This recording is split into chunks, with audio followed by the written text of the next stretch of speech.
Good morning. Hey, this is Dark. I'm Lisa. Hey, happy Tuesday morning after the long I weekend. was waiting on you to go first. Do you normally go first? We just sat there. Sorry. That's all right. Oh. Okay, so today's topic is So this is life insurance, the second video, and Yes. we're going to be covering cash value, but only from a generic standpoint, and how Yeah. the two common uses of cash value, as opposed to using term. So just to reiterate, term insurance is for a temporary term, and that term could be 1, 5, 10, 15, 20, 25, 30, 40 years.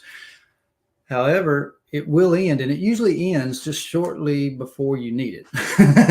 yeah. Well, and I think too, Dar, with Mhm. that, a lot of times if people go through their entire term and they go to get another one, there's this sticker shock of Oh, how wow. much money it is now Yeah. that wasn't this 20 years ago. Right. Yeah. They're used to paying $40 a month, and then it goes to $200 or $300 a Right. month, and they're like, "What's wrong? These insurance companies are bad." And so, well, it's a difference in risk, and at an older age, and that's why we go back to life insurance is basis of your financial planning, and it should be your life insurance plan should be reviewed every 3 to 5 years. Yeah. With people who Yeah. with an advisor who understands all the tools, not just an advisor who only sells one tool.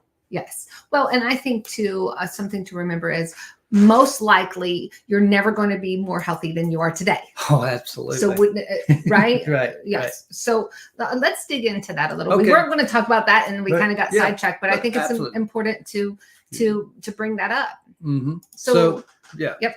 Go ahead, Dart. All right. So this is kind of your basic plan for a cash value life insurance. All of them can do something like this. And what it's doing is that you can see that the orange line is the amount of premium that you're paying. And so this allows you to keep the same amount of planned premium throughout the life of the contract. You pay until you pass away, and so the blue line is the cash value that grows and comes back down, and the yellow line on top is the death benefit. So there's no numbers on this, so it's just to kind of give you that this is a way that it can be designed. A highlight overview. Right. So, and I think this is designed specifically for the death benefit. absolutely. This type. That's right. It's like Yes. there's a death benefit need, and you don't want to do a 10-year or 20-year term because you could become uninsurable.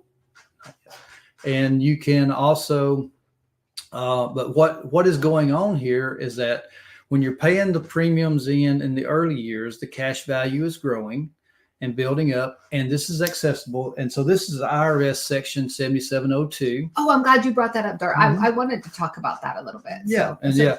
I So, think it's important. Like our friend John, his CPA friend, Mhm. his favorite thing to talk about is it's just as important to know what the tax code doesn't say as what it does say. right. But when we're talking about 7702, a lot of people don't understand what the value and the benefits are. Right. And so the benefits allows you to access the death benefit tax-free. You can access the cash value and pay it back and so forth. And so this type of design is it allows you to keep a permanent life insurance policy in place. You don't have to worry about the term ending. You don't have to worry about price increases and things like that. And so what I was going over was that as you kind of peak, you see the cash value starts coming down, and what the cash value is doing in this design is helping to pay the premium. Yes, let me pop that back up there. Okay. Because we were just chatting, I wanted to pop it out. Right. So as I said, as you see the blue line coming down, the cash value is helping is working with your paying premium, and it's helping to compensate to keep the level death benefit. Right, at level death Yes. benefit, and then the level Right. premium, so Right. that they're not, because Right. of the cost of even though the cost of insurance is increasing, they're not feeling that directly out of their Right. pocket. Right. Yeah. But a little thing, because it is a 7702, that whenever somewhere, and this is just showing, I picked the age from 40 to 100. It can be at any age. I just had to just make it so that everybody would understand. This actually gets counted on your balance sheet as cash, unlike some of your qualified funds. That's a great point. So it helps you with your financial balance sheet. by having this type of plan in place, because you're a lot of times around your 40s and 50s, you're looking to buy houses and, buy and sell and things like that. And so this is a great piece. It's more than just, a death benefit. No, this helps you with your financial planning. Absolutely. Okay. Absolutely. Well, Dart, why don't we pop up the second slide so we don't put people to sleep about talking Right. about this, but I hope Right. you're following along. Right. The second slide, excuse me, let me pop that up. Here we go. Okay. I love this. Mm-hmm. So this is the full-fledged tax bucket number 3. If you watched our tax bucket, Well, videos, yeah, if you didn't watch our text buckets, I would say go back and watch those so that you're following along. Right? Right. Okay. Yeah. And so what this is doing, it's very flexible in most cases. Again, with the type of contract that we use that we'll be going over, but this is designed to max fund. So the death benefit just helps us with the remaining benefits. It's the death benefit is if something happens before the plan is complete, then there's a great death benefit.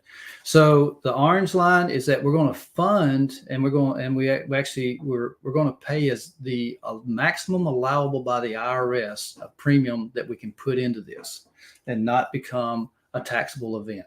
We want to stay under a modified endowment contract. Okay, big word, but Yes. But anyway, but just so you know that we know what we're talking about. So, Yeah. Well, and honestly, Dart, we use this personally for our own selves. That's right. So, Exactly.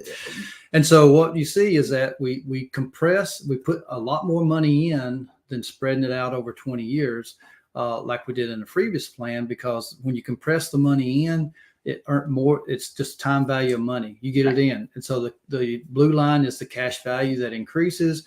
And you see that the death benefit grows with it. So that we're maintaining the IRS differential between cash value and death benefit. And then let's say at age 65 or 70, again, part of your planning is that we start taking distributions from this.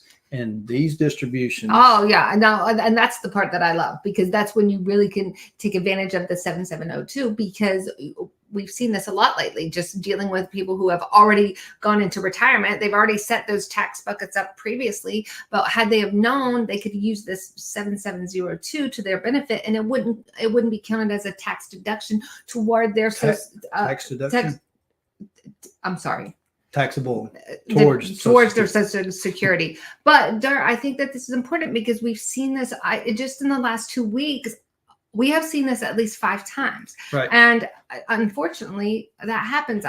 Once somebody has set these things into place and they're already taking their Social Security, you can't undo these things. Right. But there is a chance that you could plan ahead. Absolutely. For the future. Yeah. And that way you're set. The earlier plans, so 30s, 40s, 50s, where you can plan and build this in. And it's very, it's a great asset and a way to do it. And also going back to the third tax bucket, which falls in with the Roth IRA.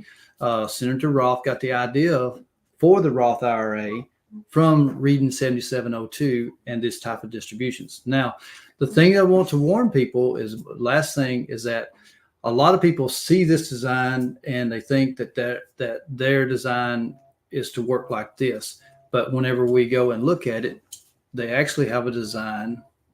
But just back up. Right here.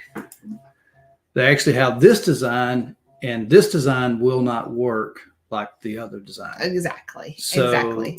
Which is why I think it's important to talk about planning ahead. What is it that you want this to do for you? Do you want it to supplement your retirement income? Do you want it for a death benefit? Do you want do you want it for both? Sure, yeah. Right. Or some people are just I want to cover my funeral. I want to make sure my house is paid off in case I pass away, because I don't want my wife just marrying the next door neighbor just so she knows.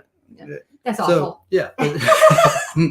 But it does being planned right, that if you live too long, then you're getting the living benefits. But if you die too quick, then your family's taken care of too. So there's no way to lose by either plan. And so, and there's not. It's just what is what's needed in your retirement planning, and you can do both. But So it's just, Yeah, and I think too, sometimes people set that up when they're like, "Oh, I don't have a lot of money now." Some of these plans, they're flexible. You could just say, "Oh, I just want to start out paying this $100 a month," but yeah, you could backfill that money, and there are a lot of things that you can do with this. That's right. We So- can get into the weeds with that. Right. So- Okay, y'all, stay very tuned powerful. tomorrow, right? Right. We'll talk about something a little more fun.